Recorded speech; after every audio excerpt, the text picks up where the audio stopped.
How are you doing? It's all right. It's 10 p.m. in Germany, in Frankfurt, so I still have some stuff to do, but I think using quality in between is a good break. Having a coffee. Yeah, I'm doing now this test, getting out of the office at 10 and then having a walk. And I want to see how good the audio quality is. Like if they can really make it happen that it doesn't matter that I walk around with the AirPods. Yeah. So let's see. Fantastic. Yeah, welcome to No Rules Berlin. Today we talk about no code and should VCs actually invest in this stuff. Both of us are software developers, so I'm super into no code. But now what happened, especially last week, $100 million Series A, not B in bubble.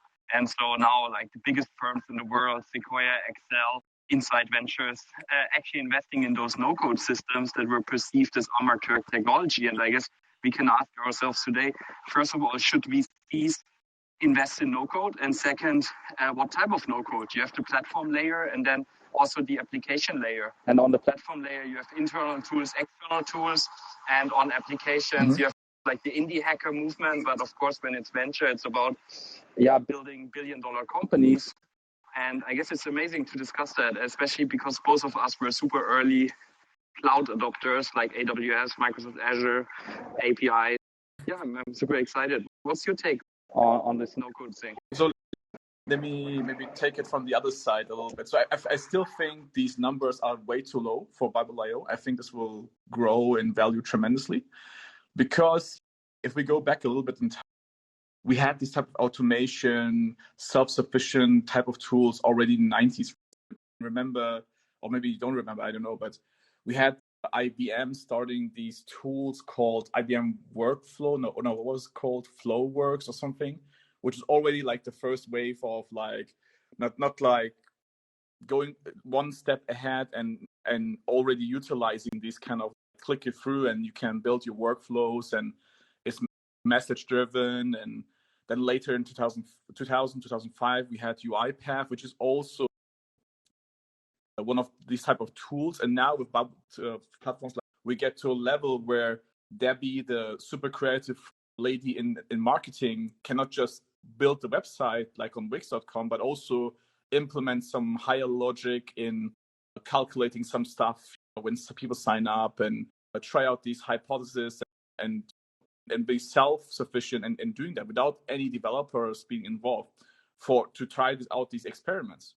And that's why I think the value is much, much bigger, because if something like UiPath, where you still arguably need like specialized skills and IT people to make these things work, where you like register your web services and you need to understand what the JSON looks like, etc., then these type of tools will be even greater in value because they are make it even simpler for you to implement the same type of logic and automate things.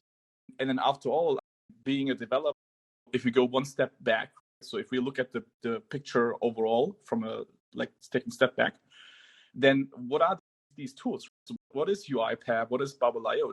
These things are only here to service a certain task, because what we want as humans is we want to utilize the power of these machines, right? The CPU and GPU and what have you. And we have different ways to materialize the ideas that we have in our head through certain interfaces and tools to make that machine do whatever we want. And so far we had programming and we wrote C+ code and Python and what have you.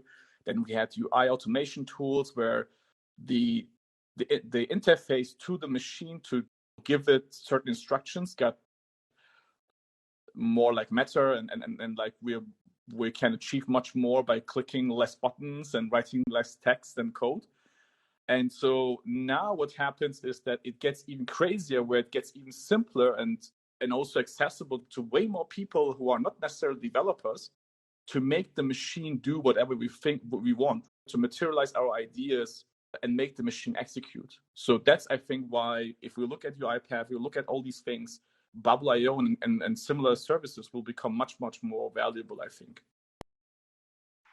Yeah, and I guess the first thing is, there's 40 million software developers and probably everyone who is really great. So let's take the top 10% is probably working for one of the big tech companies or a startup, or is somehow lost at a big corporation and just get paid a lot of money for doing nothing. So you have this problem that there's just not enough supply. And then every person now on the planet has a smartphone. And of course, people are creative. So they see, hey, what else could I do? And I guess the big bet on no code is, well, there's so much more demand for software if you just make it cheaper. And I guess that's the number one big bet why VCs who are all made their money on the software industry in the last 20 years, they actually, I guess the demand for software is just so much greater. And that's why, first of all, big companies and big firms are investing so much money in basically democratizing the tools of production, just like how the digital cameras on the smartphone help to build so much more pictures. Before that, you needed a home equipment, and before that, you had Hollywood studios. Now every person takes 50 pictures a day or whatever, and videos and so on. That's number one, where I think it's a big bet. And number two is what I would structure, and that's what I find personally very fascinating, is the VC firms divided. On the one hand, you have the consumer-facing stuff, so Webflow and Bubble. And on the other hand, you have the internal tools and the automation, where, of course, like something like Zapier or Retool. And what is very fascinating, I had this conversation with one of the best infrastructure people I know who raised money from Kleiner Perkins. And he said basically, hey, look, the reason why Sequoia invested in Retool is because it's an internal tool. You can run it behind a VPN. And so the abstraction layer of code with visual programming is actually pretty insecure. And I guess there's this huge divide. Can you use it for internal tools that are behind a VPN, behind basically a firewall, and actually manage all of that visually? Or do you actually go all in like Bubble with consumer facing? And then in the consumer facing, of course, I guess Bubble is the most ambitious and the most dangerous, because what I notice is when you, and I'm a heavy Bubble user myself, when you are abstracting away the user rights and you can make it actually visible for hackers, it's pretty interesting as a target, because you can actually see what type of mistakes people do and how they structure the user management, and then exactly find the hacks to hack it. And I guess that's the most ambitious, and where's the biggest value creation. But it's fascinating that a top firm not going into this direction, that they focus really more on the internal tools. And I guess that's a big landscape. And I would love to have also your feedback, especially like with all your experience on the cloud, because it was a pretty similar discussion like back 10 years ago. Yeah, sure. So that's interesting. So then that means their concern is basically originating from this whole security point of view. So they say, because you're now stepping one level up and you're not like down to the details and nitty-gritty of implementation, use components in a way and connect them in a way that they might create security holes, and you're not even aware of it, basically. So yeah, exactly. So let's say it this way. I guess the big VCs would never invest so much money in just a prototyping tool. So the long-term vision is those visual programming interfaces will become a quasi-standard. And as a consequence, there's a lock-in effect to switching costs that get more and more expensive the bigger you get. And so just like AWS, Lyft never left AWS. So they, in their S1, when they went public, it was like, hey, we pay a lot of money to AWS, and it would take us a lot of time to get out of this ecosystem. I guess it's very similar. Otherwise, you wouldn't invest so much money. But here's the thing, what my friend from who Kleiner Perkins invested in the database stuff, he was like, look, the moment companies get bigger, you basically have engineering orgs that constantly fight for security with the broad audience. And it's always easier to hack something instead of protecting something. So the offense is very easy than the defense. And when you have a visual programming language that is basically abstracted away for all applications, you're becoming this very simple target that it's hard to over-engineer, because all the hackers in the world can basically go against this one target. And that's why he says, especially at scale, of course, it's game over. Imagine Bubble would have the next Airbnb or Lyft, and then everything gets hacked, like the user data, the customers, the transactions, whatever. I guess that would be game over for the platform. That's like the one thesis why some VCs are a bit more defense, playing a bit more defense when it comes to like consumer-facing applications. That's interesting. Looking at the whole spectrum, it feels like people are blind, maybe, because it comes down to the quality of the services that you're relying on. And it doesn't matter if I'm relying on Bubble.io or I'm relying on AWS or Azure. Just look at the outages that we had when AWS was down and Netflix wasn't working anymore and what have you. So it's the quality basically that you're relying on, and it doesn't matter if it's Bubble.io or AWS or Azure or whatever. Obviously, there's much bigger investments in security and what have you on these big players. For example, I was talking to someone at Microsoft. They invest like over 1 point something billion a year for security, and we still have these issues with, I don't know, just recently we had this print nightmare, whatever issue, where you could attack systems through the print driver ecosystem or whatever it was called. So these things can still happen, and so that's why I say you might, maybe you're blind. People are blind in that way if they just say, oh, because Bubble.io is new or whatever, it's less secure, and if that's your foundation, then we should be staying away from that. And obviously Bubble.io is growing and they're investing more, and because it's stupid to not do that, because you're risking your whole company. So Bubble.io, of course, they will invest in security and what have you. So I wouldn't say that we should be that blind, and I think that's already, how should I say, the reason. There should be a reason to not invest in these type of companies.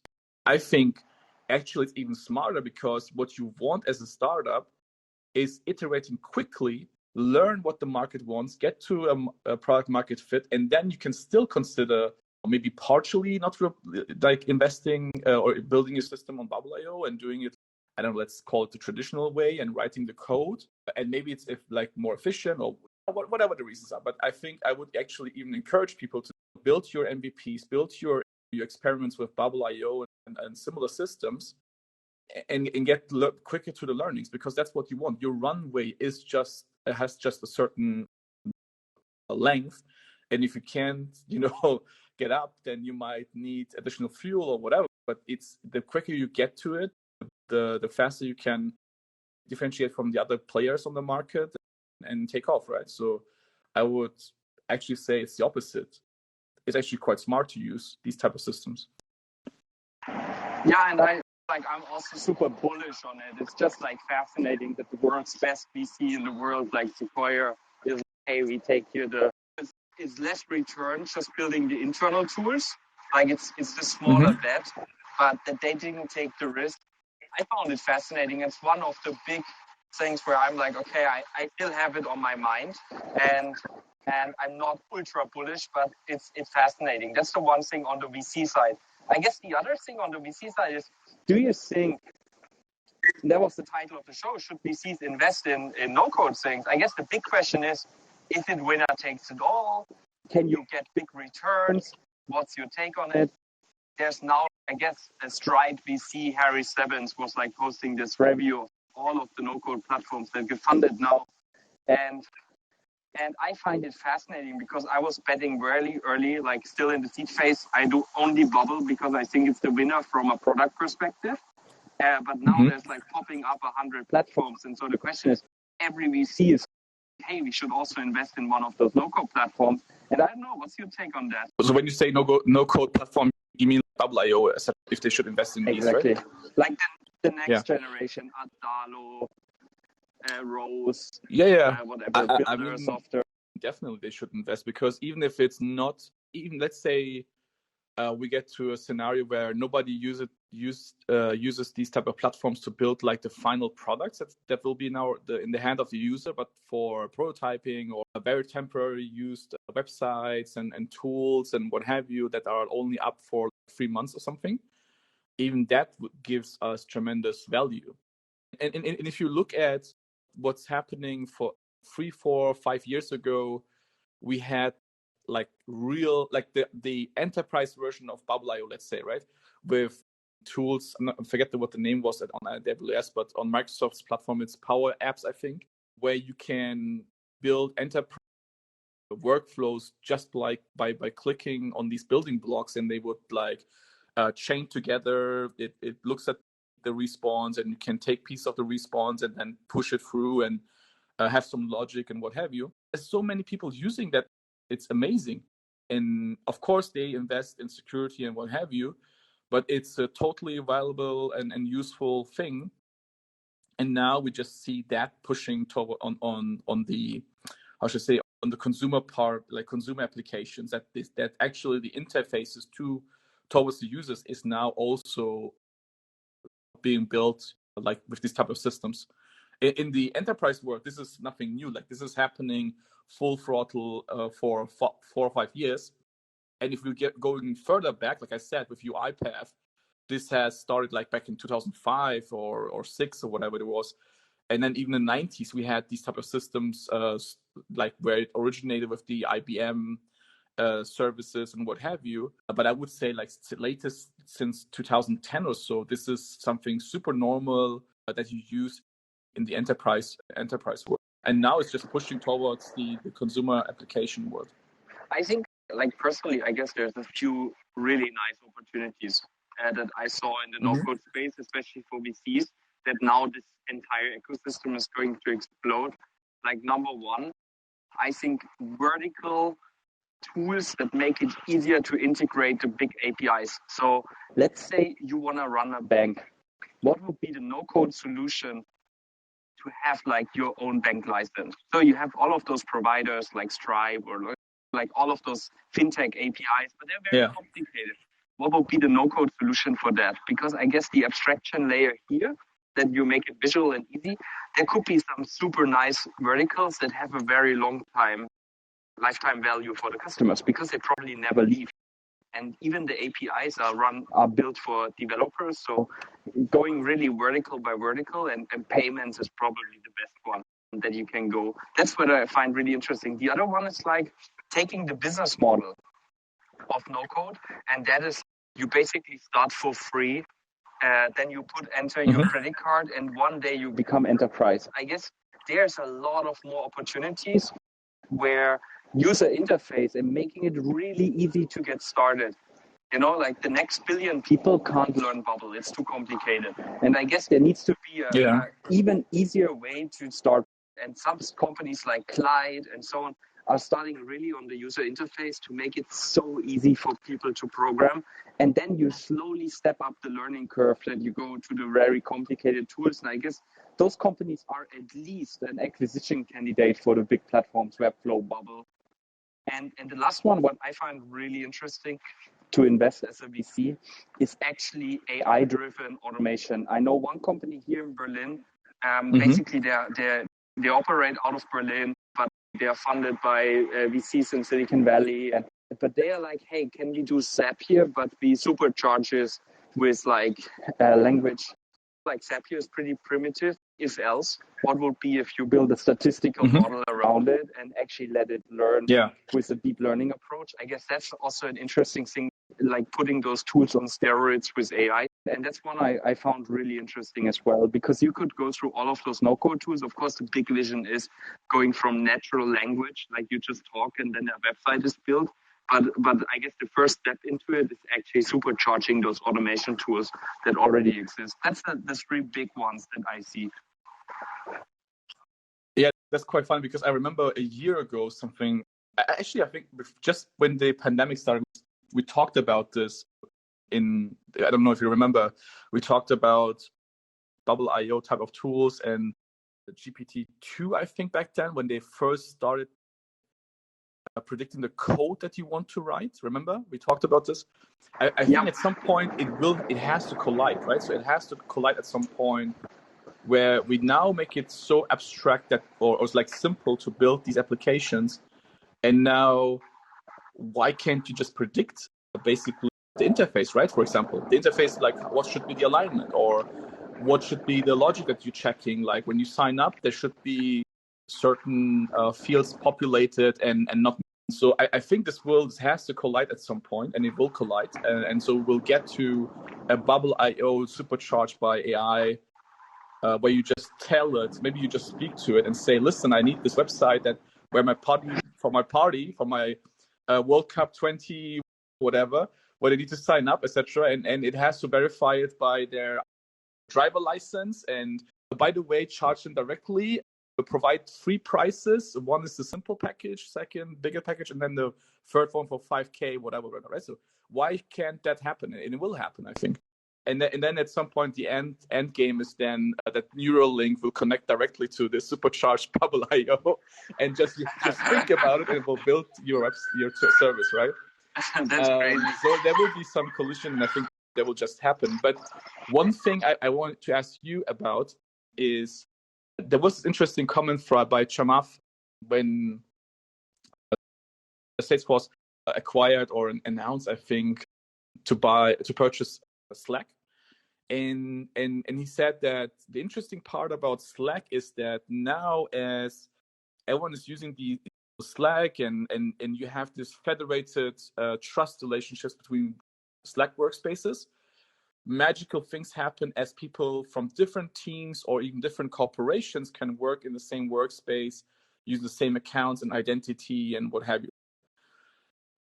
And one thing I think, coming back to this example with Debbie, the creative from the marketing department, what will happen when people that traditionally did not work together in the same dev or whatever, like Debbie, the creative, now are part of the team in conversation with the hardcore engineers and people building the services that are like the underlying services that might be exposed then to these type of services like Bubble.io, right? What will happen if we have that kind of communication where people like developers of the service can have the same dev conversation with the creatives who are not necessarily developers, but have access to utilize these services, the developer in between, that will actually build the thing that the creative wants.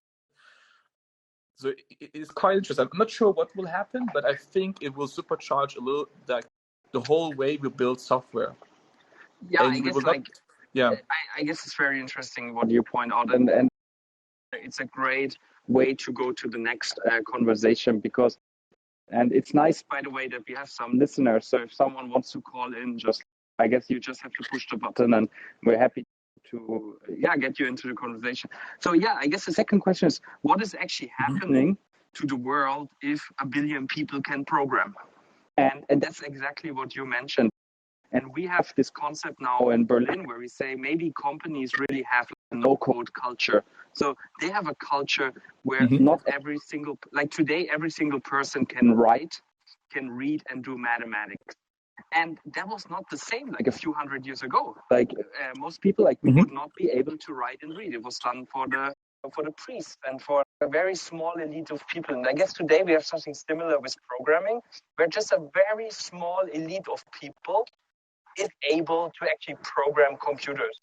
And I guess the big bullish case on no code is not so much, we have tools and stuff. No, it's imagine 1 billion people, every single person inside a corporation is able to solve their problems with programming a computer. And that's exactly what you mentioned, is the entire way how software will be built is extreme. It's going to be different because today we had waterfall, then we had agile, we have those project manager, we have Jira, we have all of those Scrum boards, we talk about scope. But what is if people just do it? They just spin up a new instance, they build the workflow, they test it out, and it works. And I guess the entire communication and the way companies are built is new. But on the other hand, and that's like to change gears here, for VCs, you can invest into the platforms. And personally, I guess there's going to be a new wave of founders and companies built that are actually built on top of those no-code infrastructures. And they might have a totally new culture. And I guess if it's very hard for an old company to turn into a no-code culture, even like a Google, I don't think it's going to become a no-code company. An enterprise like Walmart, Bank of America, I don't think it's going to become a no-code company. But a company started in 2021 can become a no-code culture company. And the best example for that, for me, is OnDeck. OnDeck, 70% of people at OnDeck are programming. 70% of the workforce is programming.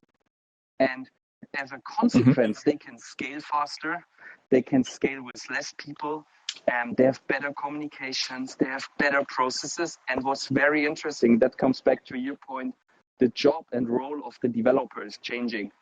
So instead of building a login function or like a settings page, today the developers at OnDeck are really building the core infrastructure. And then they even have on deck a head of no-code operations that is the person that when you have all of this abstraction and basically this wild creativity chaos, how can you actually replicate the systems? How can you make them bulletproof that they don't crash? Because of course, it's a totally different job. So the one is the maintenance, and on the other hand, I guess it's like really solving the hard problems that no-code systems can't solve today. What do you think, like how it's going to change? Because I guess there's going to be an entire new wave of companies. And maybe one last addition, what I have noticed as an angel investor in this stuff, the really good CEOs, the great CEOs, they want leverage. They want the best tools. It's just if you're working, you want the best tools. If you're like a plumber, you want the best tools. If you're a butcher, you want the best knife. So, of course, the best CEOs want the best tools and they want leverage. And I noticed that I guess there's a wave that is coming with no-code culture companies that's going to growing very fast. It's going to grow very wild. And it's going to be pioneering work the next 2 to 3 years, because I'm pretty sure some of them will even crash because they abstracted away. Yeah, I'm quite interested in this aspect of what effect it will have on our workflows and the way we build software, and also then companies, right? So remember this guy from this computer history, he used to work for Microsoft. He showed me this video, Internet Roadkill on the Internet Highway or something. What was the guy? Nathan. Yeah, the last name was Nathan Melford or something. The super smart guy. He was recently working for Bill Gates, understanding the internet back in 1994. Yeah, he was actually on this Netflix show recently, The Creative Mind or Creative Brain or something, and he was talking about like how our brain can be teased to be more creative and what have you. And I remember there was this thing he was talking about, like how he stimulates his brain to be more creative and come up with new approaches and what have you. And it was by digging into and trying out new stuff that would send new impulses to your brain, and by that your brain will try new paths to things or try to apply the same kind of things that were used in a totally different discipline, in a discipline that you're actually a specialist in, and now you have a new creative way. And that's super interesting. And I think these type of new technologies and ways of doing things can be to have the same effect on the brain of the company, like the way you do things. So what will happen? Will we supercharge each other's when a creative mind can now click through and try out these logics that maybe a traditional engineer just looking at this Python code would never thought about when designing services or whatever. I think that's the interesting part that I'm looking at. Like, what will happen if people from different disciplines now can talk to each other because they have the same vocabulary of logical, whatever, workflows and what have you, that they can try out and have a conversation, which used to be so far always, oh, there's the engineer guys, they do something magical, I have no clue how that works. It's zeros and ones. And then the other people are like, oh, these creative people, I don't know what the hell they came up with again. We can't do it anyway. But now we're meeting on the way in between somewhere, and we can now talk in the same language and try out these ideas. So maybe I'm thinking too crazy here, but I think there will be some paths where we will cross and maybe exchange and supercharge each other's with viewpoints that we haven't had before. And that's quite interesting. So that it's like the effect of now you cross borders with Slack, and you try out other disciplines, and they give you new ideas and aspects and a different viewpoint on issues and ideas that you didn't have before. So I think it's quite interesting, and it might look very simple right now that you just say, hey, now you can also build applications or what have you. I think the impact is much bigger. So that's why And then especially if you look at what tools like UiPath that were actually just about automating UI workflows with some building blocks clicked chained together had on the industry, the Bubble.io thing probably will have a much bigger impact, I think. Not just Bubble.io, but there will be even like the successors and what have you, but I think they will supercharge each other in the company and bring up new creative ways for the brain in the company. And I guess the biggest misconceptions we see are doing today is like when you look at the application layer, they take this status quo.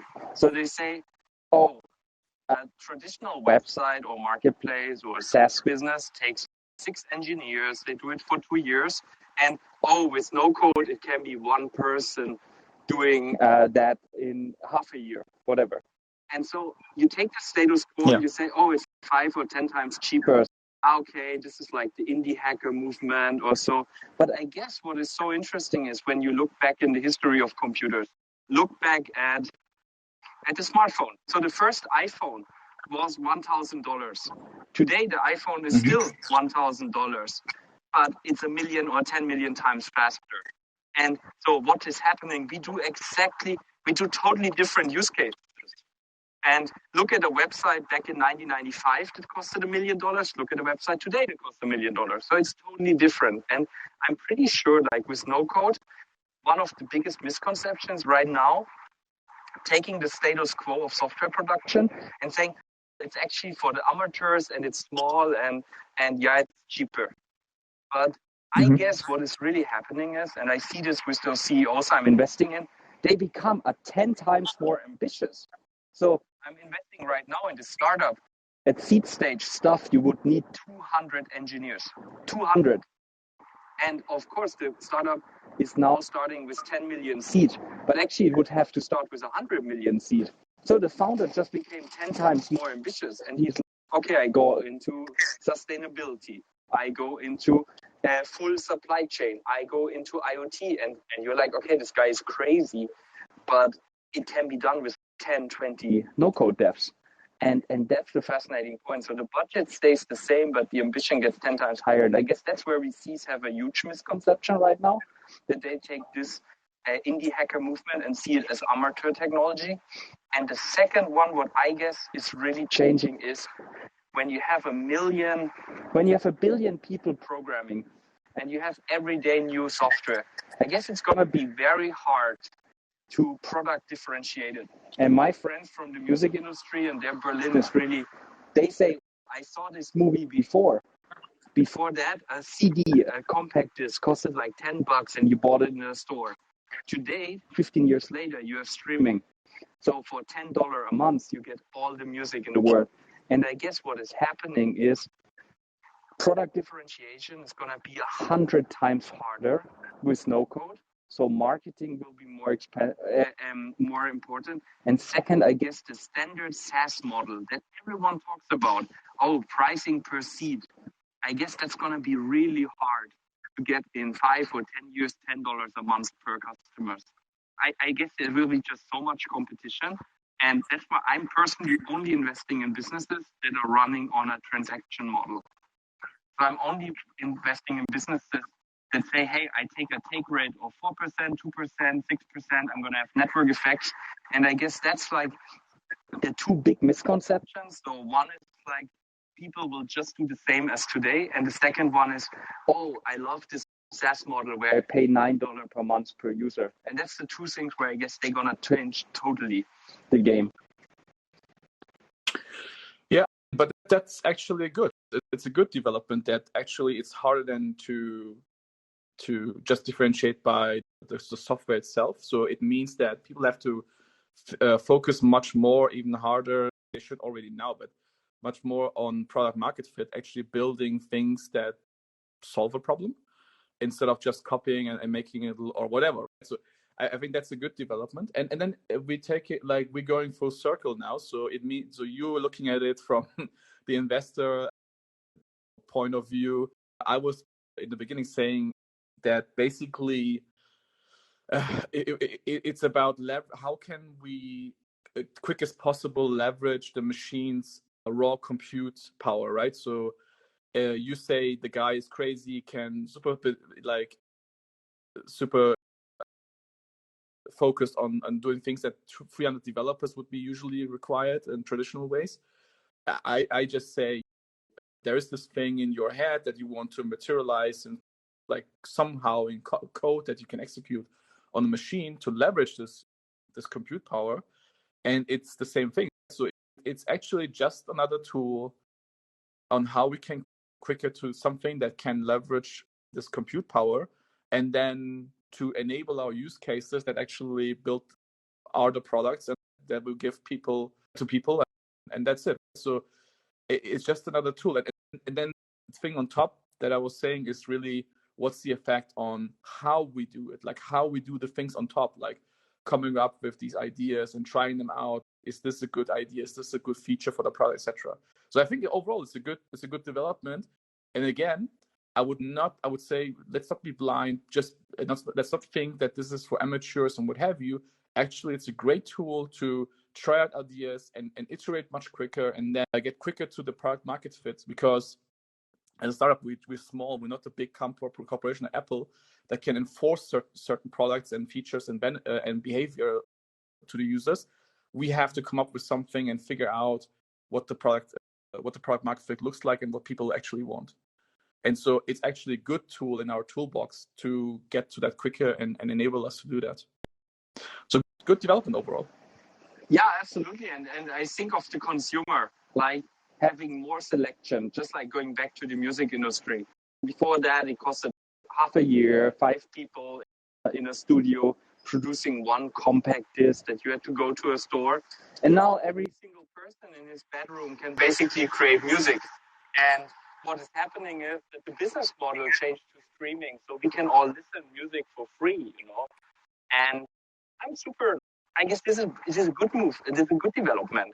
And why should it not be the same with software? And the beauty is when I talk to the people in the music industry that are a bit older, like from Universal and so on, they say, well, there was also the golden age of music where we had the great parties, where budgets were unlimited, but now it's not. And I guess they were like, look at the tech industry, maybe the good time where you can just get 2 million funding for, we develop some kind of product and get to product market fit, maybe eventually. Maybe those times are soon over, but it's still good. It's good for the founders, it's good for the creators, and it's opening up the space, just like in the music industry, where it's not the most important thing to know a VC early. The most important thing is to build a great product and have this amazing consumer demand. And I guess that's where I'm positive about, because a lot of people are now coming into the tech industry that were excluded before that. And I guess that's a huge positive. I see that a lot of people with real problems are solving their problems and then abstracted to have like millions of users. I guess that's going to be overall a great movement. Yeah, the entry is much cheaper and much more affordable and easier than before. That's absolutely true. Cool. I don't know if you want to take any questions from or any comments from the audience, from the listeners wants to comment on anything. Feel free to step up. Yeah, you're welcome. By the way, Chris, we should also do another episode, an episode on network effects. That would be also cool. Yeah, absolutely. I would love to talk about network effects. One of the, and really going deep into the different models, I guess. Especially in practice, it's very hard to get them right. I still think network effects was when I met you guys back in San Francisco at NFX. Once I got in touch with that topic, it was one of the biggest things that changed my mind in different, like how I think about certain things probably for the past 10 years or so. It's just such a great thing to be aware of and study. Absolutely. Yeah. Okay. Let's see. Oh, we have Charlie. Hey, Charlie. Hey guys. Can you hear me? Hey. Yeah, we can hear you. Awesome. Great episode. I loved this. This is really interesting.